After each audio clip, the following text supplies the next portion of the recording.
Welcome to Teacher Tom Hanoi. This is a mock IELTS listening exam. Both the exam paper and the answer sheet are available to download in the video description below. You will hear a number of different recordings, and you will have to answer questions on what you hear.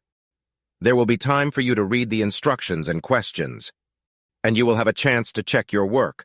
All the recordings will be played once only. I repeat, all the recordings will be played once only. The test is in 4 parts. At the end of the test, you will be given 10 minutes to transfer your answers to the answer sheet. Good luck.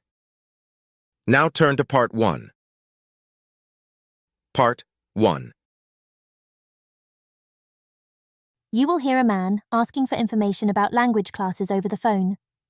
First, you have some time to look at questions 1 to 6.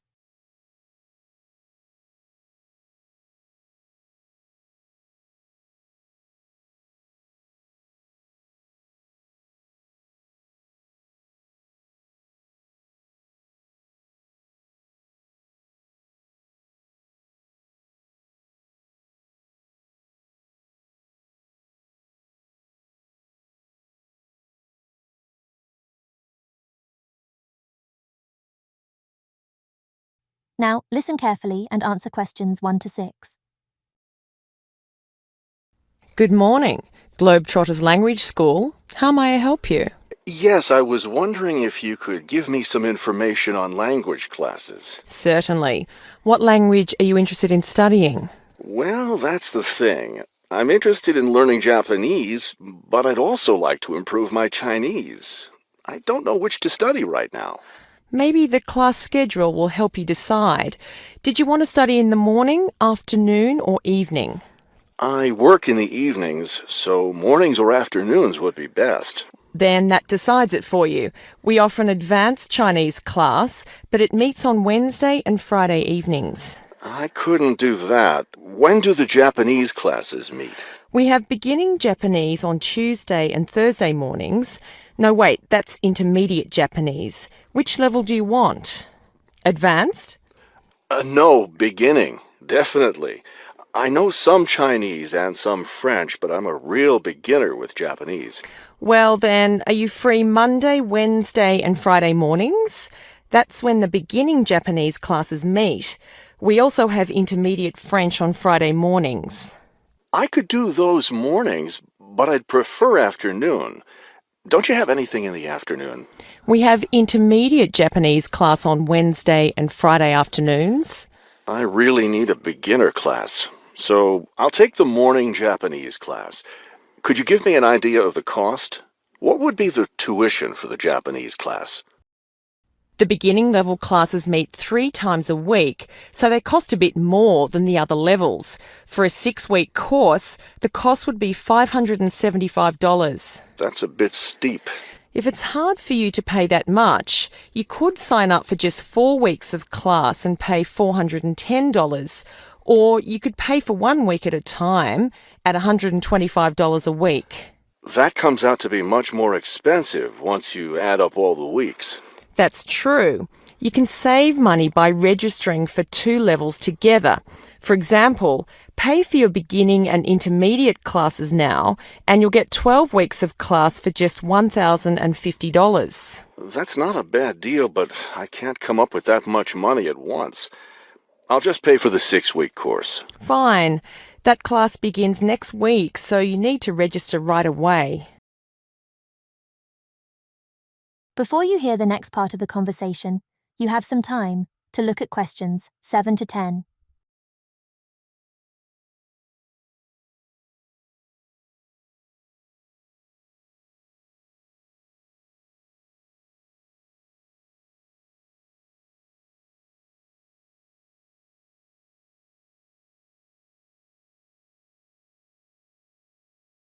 Now, listen carefully and answer questions 7 to 10. Can't I register over the phone? No, I'm sorry, we don't take phone registrations. What you'll need to do is visit the school office today or tomorrow. Bring a cheque for the tuition and a photo ID. Is that all? Yes, we'll give you a registration form to complete. Or you can save time by visiting our website and downloading the form there. Complete it and bring it into the office with your cheque. Great. I'll stop by this afternoon. Fine. When you arrive, ask for Mr. Lindsay. He's in charge of student registration. I'm sorry, Mr. Who? Mr. Lindsay, spelled Lindsay. Thank you for your help. Thank you. We'll look forward to seeing you in class. That is the end of Part 1. You now have 30 seconds to review your answers to Part 1.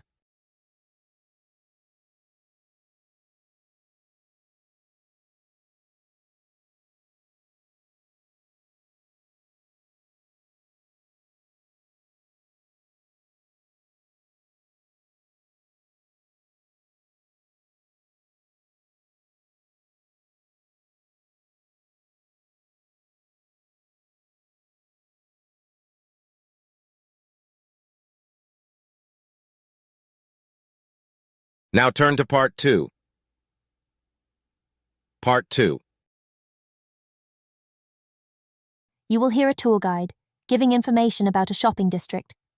First, you have some time to look at questions 11 to 15.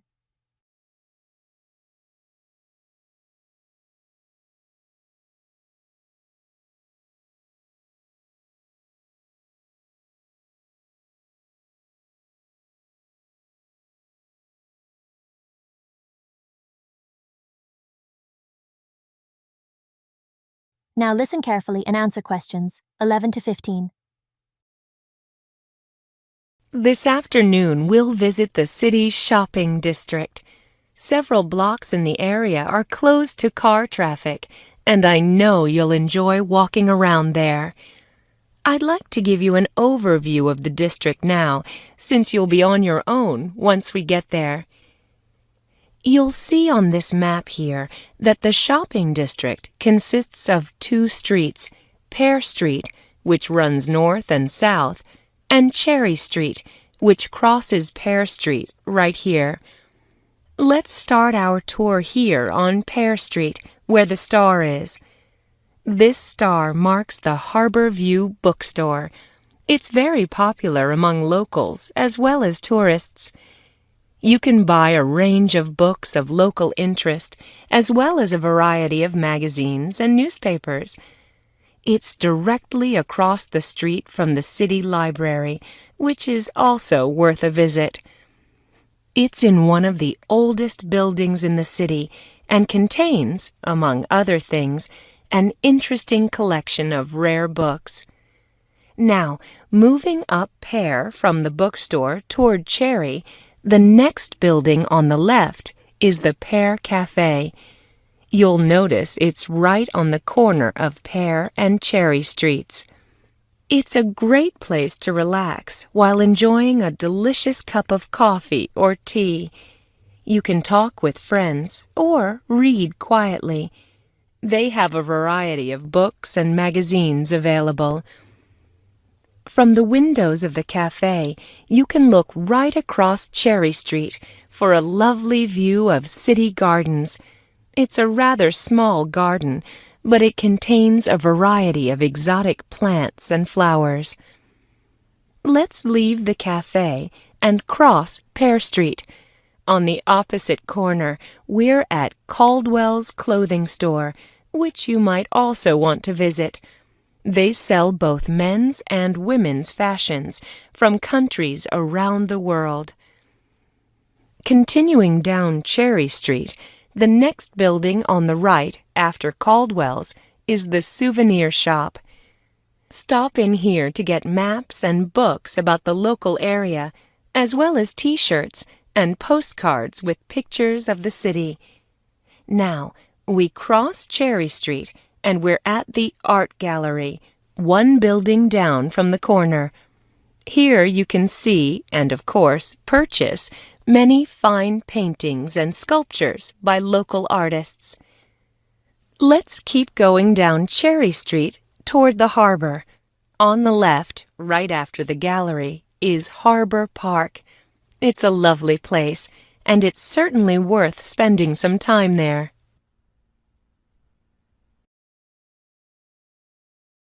Before you hear the rest of the talk, you have some time to look at questions 16 to 20.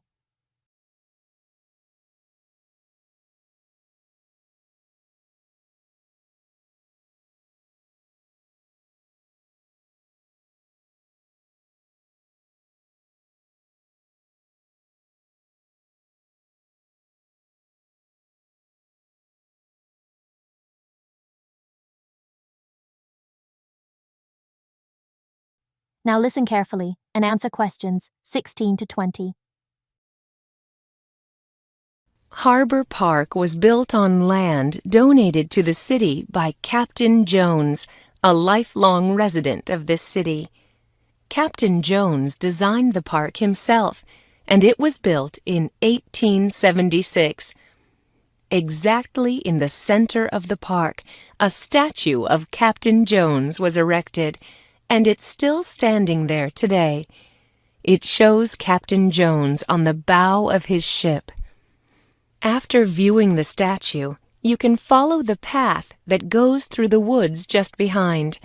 It will lead you to a lovely garden, in the middle of which is a fountain. This is a nice place to enjoy a few quiet moments. If you still feel like walking, continue on to the far end of the garden. There, you'll find a wooden staircase, which will take you down to the harbor. You might enjoy the view of the boats from there. There's also a walking path along the water, which will eventually bring you back up to Cherry Street. You can see that there's plenty to do in this part of the city. The bus leaves at 1:30. That is the end of Part 2. You now have 30 seconds to review your answers to Part 2.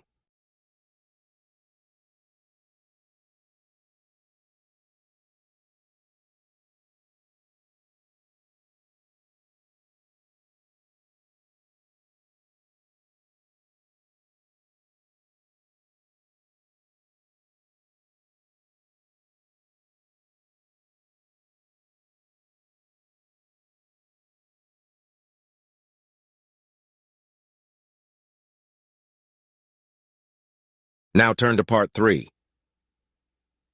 Part 3. You will hear a conversation between a university student and a librarian. They are talking about using the city archives. First, you have some time to look at questions 21 to 24.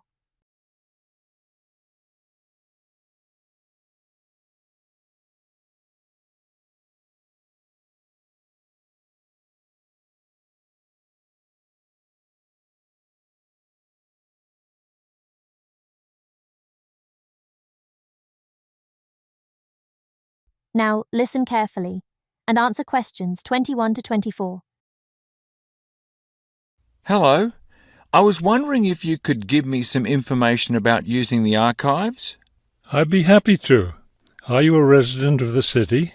Actually, I live just outside the city, but I study at the university downtown. That's fine. All you need to do is show your university identification card, and you can use the archives at no charge, as long as your ID card is current, of course. Yes, it's valid. So I don't have to pay anything? No, city residents pay an annual fee, but students can use the archives for free. Everyone else needs to get special permission from the director, but that doesn't apply to you, of course. Oh, good. I was also wondering about the schedule. I have classes every day, Monday through Friday, and I also have a part-time job, so I could really only use the archives on weekends. That's not a problem at all. We're open all weekend. Actually, the only day we're closed is Monday, so you can come any day, Tuesday through Sunday. Are you open in the evenings? Yes, we're open from 9:30 in the morning until 8:30 in the evening. That will fit my schedule well. Before you hear the rest of the conversation, you have some time to look at questions 25 to 30.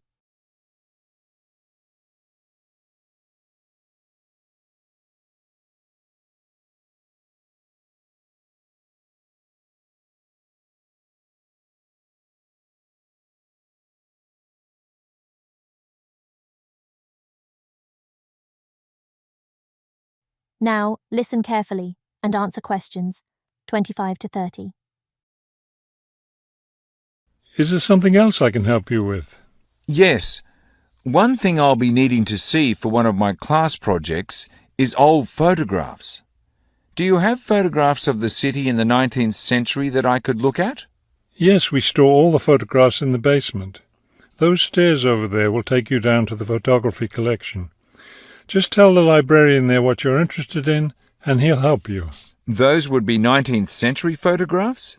Yes, the entire collection is there. Now, if you're interested in seeing documents from the 19th century, those are right here on the ground floor.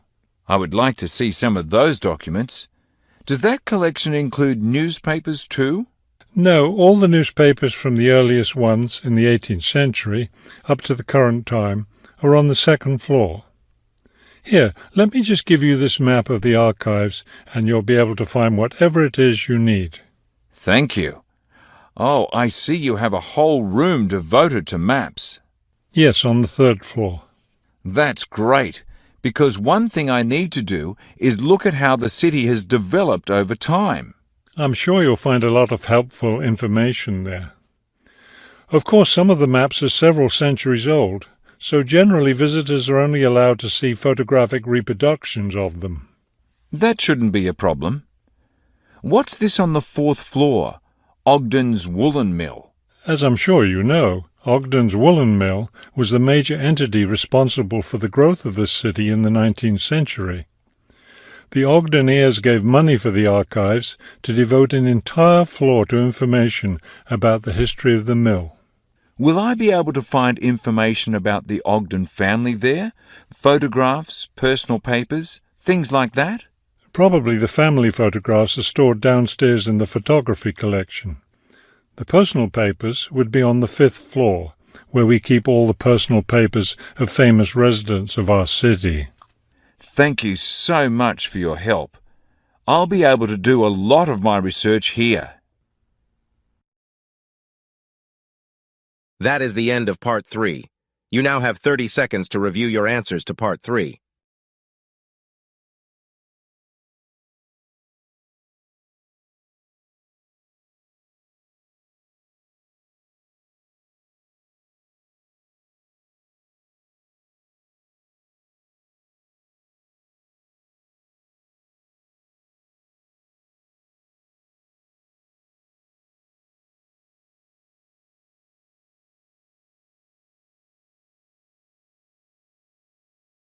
Now turn to Part 4.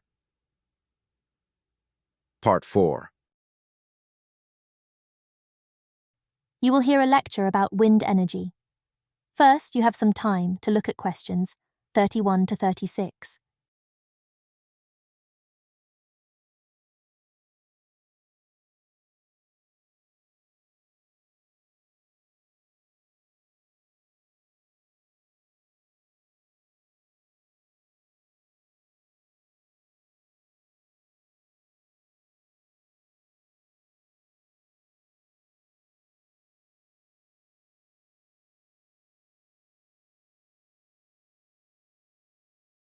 Now, listen carefully and answer questions 31 to 36. With the rising cost of fossil fuels, there's a great deal of interest these days in developing alternative sources of energy. Today, I'd like to talk about one of these, wind power. In the past couple of decades, there's been an upsurge of interest in using the wind as a source of energy, but the idea isn't new at all. People have been harnessing the power of the wind for centuries, ever since ancient peoples first used sailboats. In ancient China, farmers used a rudimentary sort of windmill to pump water. Wind power was used in other parts of the ancient world as well. In Persia, for example, farmers used wind-powered mills to grind their grain. During the Middle Ages, in the Netherlands, people went back to the ancient idea of using the power of the wind to move water. They used windmills to drain lakes, thereby creating more land for farming. At present, people around the world are using the wind to generate electricity, some old methods, some new. Is this the solution to our modern energy problems? Well, as with anything, there are both advantages and disadvantages to using wind power. Let's take a look at some of the reasons to use wind power. One of the biggest problems with using fuels, such as oil and coal, is pollution. Wind power, on the other hand, is clean. It causes no pollution and therefore doesn't contribute to global warming. Another great advantage of wind power is that it's a renewable resource. Oil and coal reserves are limited, but we'll never run out of wind. Economics is another reason to use wind power. Using the wind to generate electricity costs less, much less, than running other types of generators.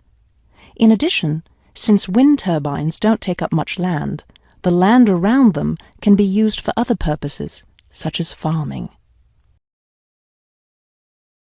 Before you hear the rest of the talk, you have some time to look at questions 37 to 40.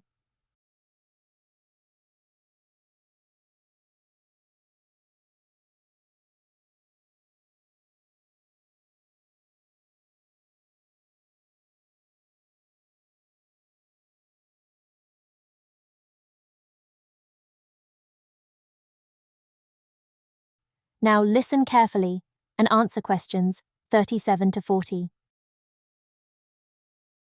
There are disadvantages, however. Even though generating electricity with wind is relatively inexpensive, the technology isn't cheap. The initial costs of setting up wind turbines can be quite high. Another issue is reliability. Wind doesn't blow at a constant strength. Therefore, at times, a lot of electricity can be produced, while at others there may be little or none. Wind turbines usually have to be located in rural areas where the land is open. Their distance from cities, where the most electricity is needed, is another issue. Although wind is considered to be a clean source of energy, wind turbines cause their own sort of pollution. Wind turbines are usually placed in high, open areas where they're easy to be seen. Rural residents often feel that the beautiful local scenery is spoiled by the sight of the wind turbines. In addition, wind turbines aren't quiet. In fact, one wind turbine can produce as much noise as a car traveling at highway speeds.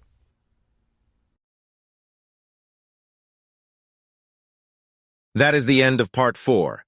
You now have 30 seconds to review your answers to Part 4.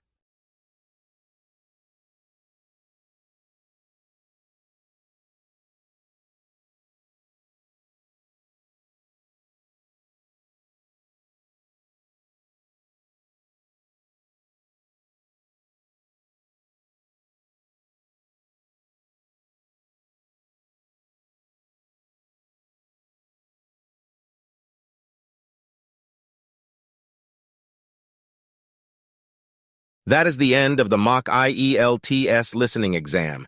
You now have 10 minutes to review and transfer your answers from the exam paper to the answer sheet provided.